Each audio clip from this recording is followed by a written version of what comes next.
Gulnaz remembers clearly the smell of her rapist's clothes. He had filthy clothes on, as he does metal and construction work. When my mother went out, he came into my house and he closed the doors and windows.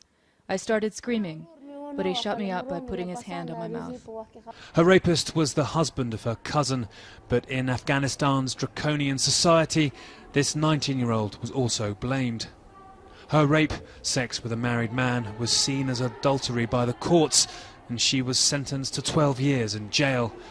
To her, there's only one way out, a dreadful choice. I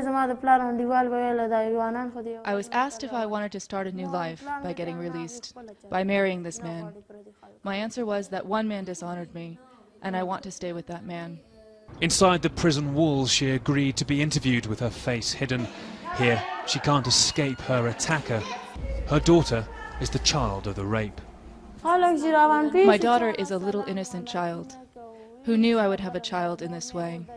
A lot of people told me that after your daughter's born, give it to someone else.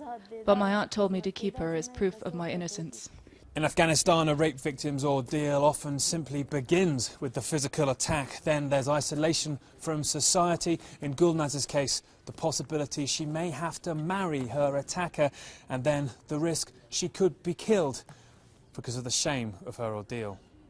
We spoke to her convicted rapist in jail, who didn't want to be shown on camera and denied raping her.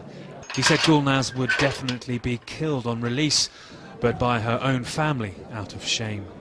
Because of how Afghan justice has treated Gulnaz, she's taken the extraordinary step of speaking out about her attack.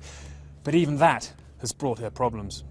She spoke openly, her face uncovered, in a documentary about women's rights, paid for by the European Union. But the EU blocked its release, saying it would endanger her. Yet the documentary makers say the EU blocked it also because they don't want to make the Afghan justice system look bad. The EU ambassador said it was his call. What I'm concerned about the situation of the women, about the security and well-being. That's of paramount importance. That's a key criteria, according to which I, as a representative of the European Union, will judge. But now rape victim Gulnaz has been judged an adulterer.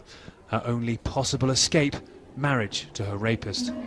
Something she says she'll accept so her child can continue to have a mother. Nick Paint Walsh, CNN, Kabul.